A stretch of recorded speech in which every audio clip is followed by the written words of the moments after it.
بسم الله الرحمن الرحيم. الحمد لله الذي أنزل على عبده الكتاب ولم يجعل له عوجا قيما لينذر بأسا شديدا من لدنه ويبشر المؤمنين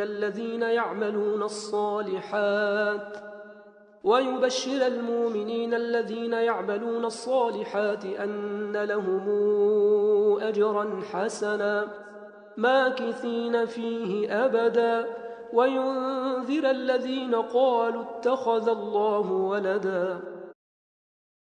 ما لهم به من علم ولا لآبائهم كبرت كلمة تخرج من أفواههم إن يقولون إلا كذبا فلعلك باخع نفسك على آثارهم إن لم يؤمنوا بهذا الحديث أسفا إنا جعلنا ما على الأرض زينة لها لنبلوهم أيهم أحسن عملا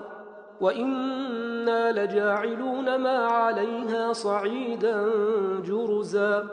أم حسبت أن أصحاب الكهف والرقيم كانوا من آياتنا عجبا إذا والفتية إلى الكهف فقالوا ربنا آتنا من لدنك رحمة وهيئ لنا من أمرنا رشدا فضربنا على آذانهم في الكهف سنين عددا ثم بعثناهم لنعلم أي الحزبين أحصى لما لبثوا أمدا نحن نقص عليك نبأهم بالحق إنهم فتية آمنوا بربهم وزدناهم هدى وربطنا على قلوبهم إذ قاموا فقالوا ربنا رب السماوات والأرض لن ندعو من دونه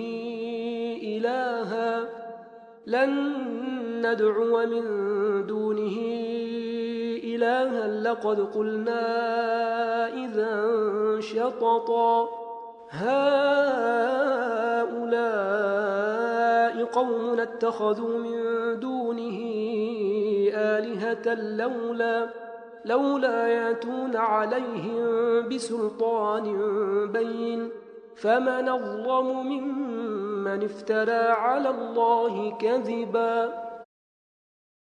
وإذ اعتزلتموهم وما يعبدون إلا الله فأووا إلى الكهف ينشر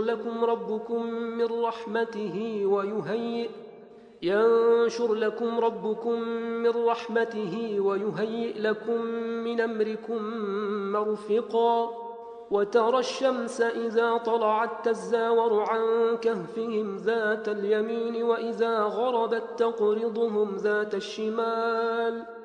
وإذا غربت تقرضهم ذات الشمال وهم في فجوة منه ذلك من آيات الله من يهد الله فهو المهتد ومن يضلل فلن تجد له وليا مرشدا وتحسبهم أيقاظا وهم رقود ونقلبهم ذات اليمين وذات الشمال وكلبهم باسط ذراعيه بالوصيد لو اطلعت عليهم لوليت منهم فرارا ولملئت منهم رعبا وكذلك بعثناهم ليتساءلوا بينهم قال قائل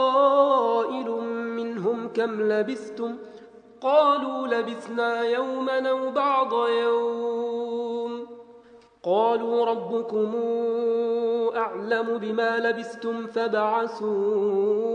أحدكم بورقكم هذه إلى المدينة فلينظر أيها أزكى طعاما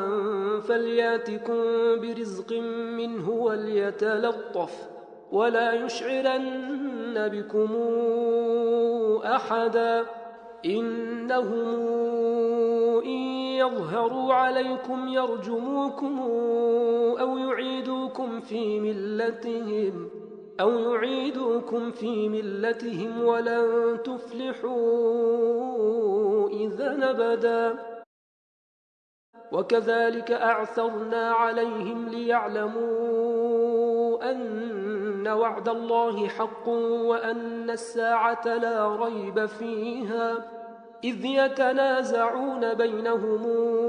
أمرهم فقالوا ابنوا عليهم بنيانا ربهم أعلم بهم. قال الذين غلبوا على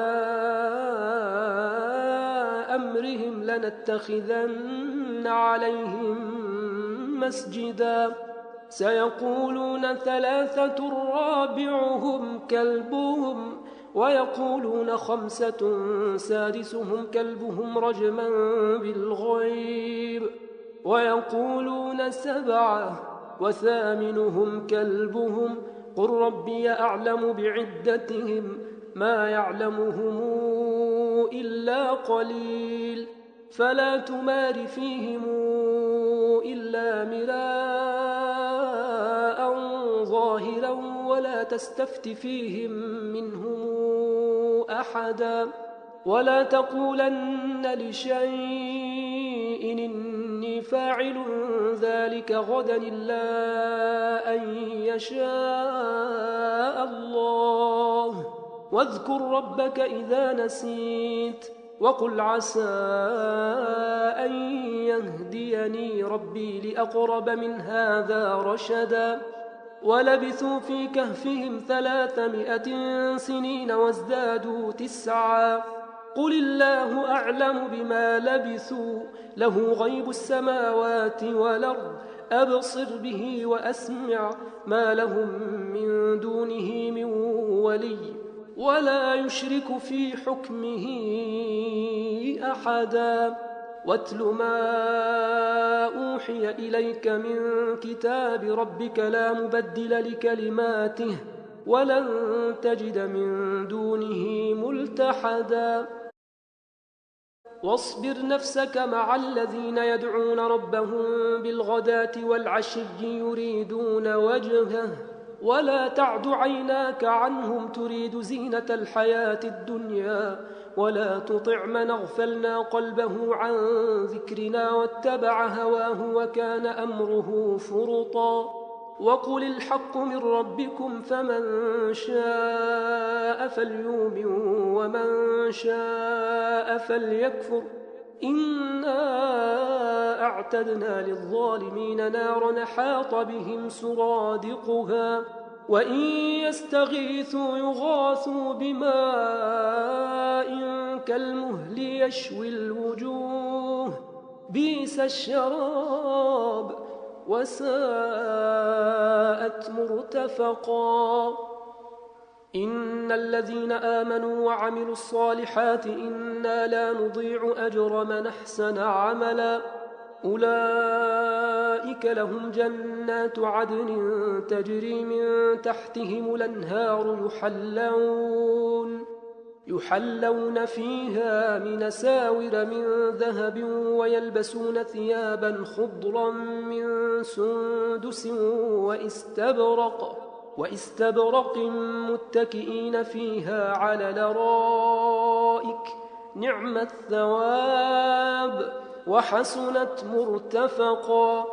واضرب لهم مثل الرجلين جعلنا لأحدهما جنتين من أعناب وحففناهما بنخل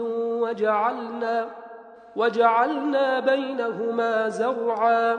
كلتا الجنتين آتت أكلها ولم تظلم منه شيئا وفجرنا خلالهما نهرا وكان له ثمر فقال لصاحبه وهو يحاوره أنا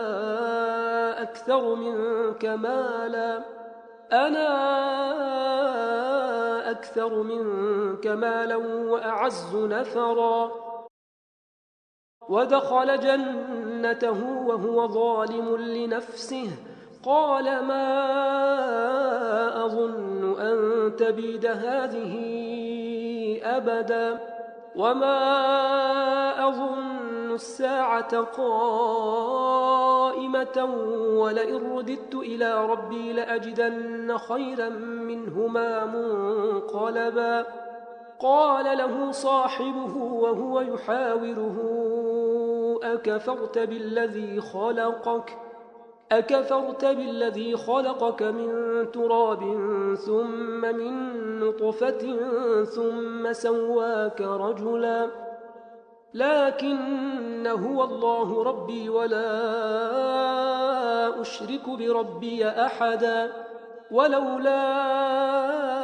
إذ دخلت جنتك قلت ما شاء الله لا قوة إلا بالله إن ترني أنا أقل منك مالا وولدا فعسى ربي أن يؤتيني خيرا من جنتك ويرسل عليها حسبانا من السماء فتصبح صعيدا زلقا أو يصبح ماؤها غورا فلن تستطيع له طلبا وأحيط بثمره فأصبح يقلب كفيه على ما أنفق فيها وهي خاوية على عروشها ويقول يا ليتني لمشرك بربي أحدا ولم تكن له فئة ينصرونه من دون الله وما كان منتصرا هنالك الولاية لله الحق هو خير ثوابا وخير عقبا واضرب لهم مثل الحياة الدنيا كماء أنزلناه من السماء فاختلط به نبات الأرض فأصبح هشيما تذروه الرياح وكان الله على كل شيء مقتدرا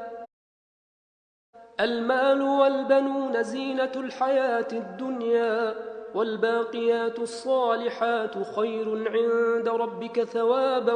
وخير نملا ويوم نسير الجبال وترى الأرض بارزة وحشرناهم فلم نغادر منهم أحدا وعرضوا على ربك صفا لقد جئتمونا كما خلقناكم أول مرة بل زعمتم أن لن نجعل لكم موعدا ووضع الكتاب فترى المجرمين مشفقين مما فيه ويقولون يا ويلتنا ما لهذا الكتاب لا يغادر صغيرة ولا كبيرة إلا أحصاها ووجدوا ما عملوا حاضرا ولا يظلم ربك أحدا وإذ قلنا للملائكة اسجدوا لآدم فسجدوا إلا إبليس كان من الجن ففسق عن أمر ربه أفتتخذونه وذريته أولياء من دوني وهم لكم عدو بئس للظالمين بدلا ما أشهدتهم خلق السماوات والأرض ولا خلق أنفسهم وما كنت متخذ المضلين عضدا ويوم يقول نادوا شركائي الذين زعمتم فدعوهم فلم يستجيبوا لهم وجعلنا بينهم موبقا ورأى المجرمون النار فظنوا أنهم واقعوها ولم يجدوا عنها مصرفا ولقد صرفنا في هذا القرآن للناس من كل مثل وكان الإنسان أكثر شيء جدلا وما منع الناس أن يؤمنوا إذ جاءهم الهدى ويستغفروا ربهم إلا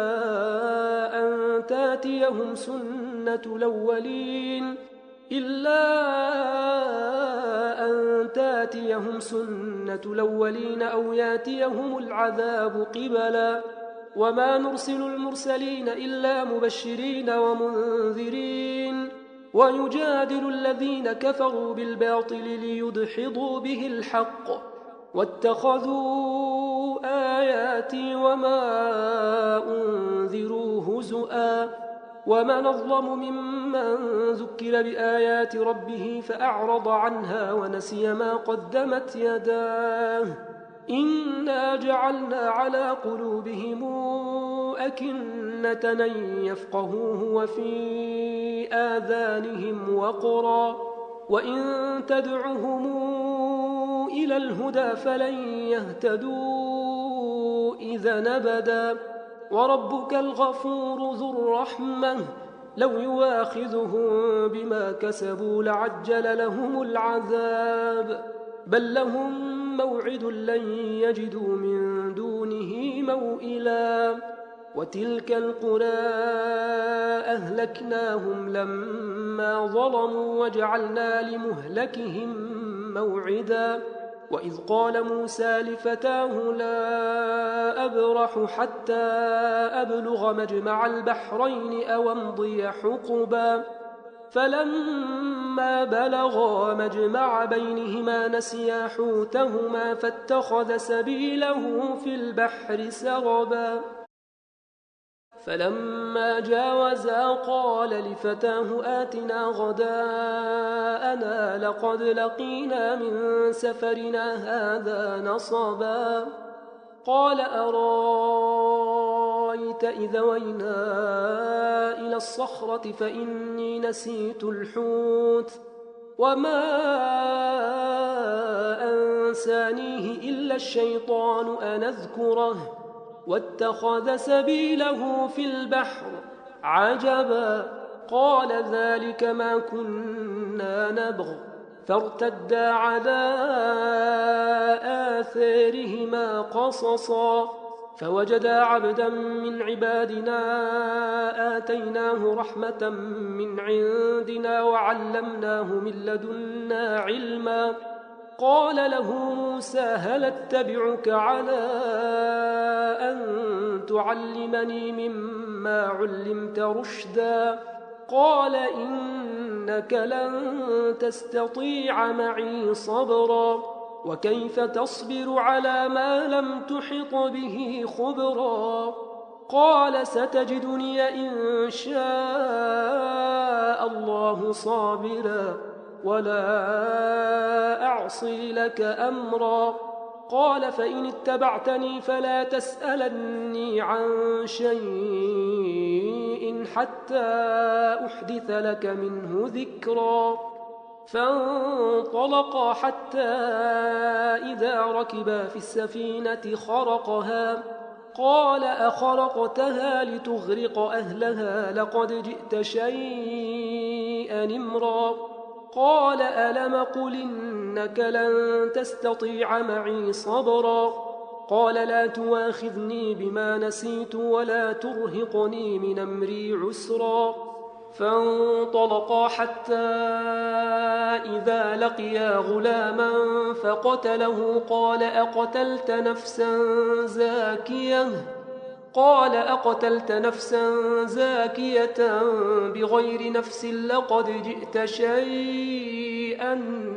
نكرا قال ألم قل لك إنك لن تستطيع معي صبرا قال إن سألتك عن شيء بعدها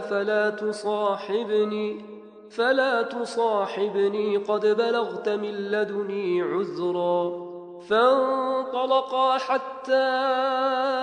إذا أتيا أهل قرية استطعما أهلها فأبوا أن يضيفوهما فوجدا فيها جدارا يريد أن ينقض فأقامه قال لو شئت لاتخذت عليه أجرا قال هذا فراق بيني وبينك، سأنبئك بتاويل ما لم تستطع عليه صبرا. أما السفينة فكانت لمساكين يعملون في البحر فأردت أن أعيبها وكان وراءهم ملك يأخذ كل سفينة غصبا. وأما الغلام فكان أبواه مؤمنين فخشينا أن يرهقهما طغيانا وكفرا، فأردنا أن يبدلهما ربهما خيرا منه زكاة وأقرب رحما. وأما الجدار فكان لغلامين يتيمين في المدينة وكان تحته كنز لهما وكان أبوهما صالحا فأراد ربك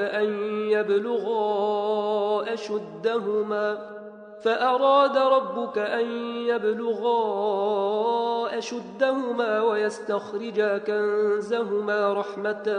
من ربك وما فعلته عن أمري، ذلك تاويل ما لم تسطع عليه صبرا. ويسألونك عن ذي القرنين، قل سأتلو عليكم منه ذكرا. إنا مكنا له في الأرض وآتيناه من كل شيء سببا، فاتبع سببا حتى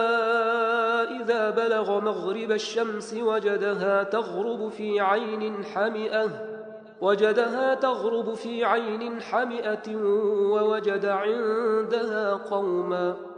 قلنا يا ذا القرنين إما أن تعذب وإما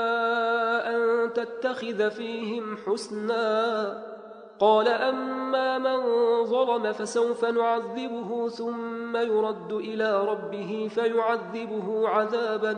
نكرا. وأما من آمن وعمل صالحا فله جزاء الحسنى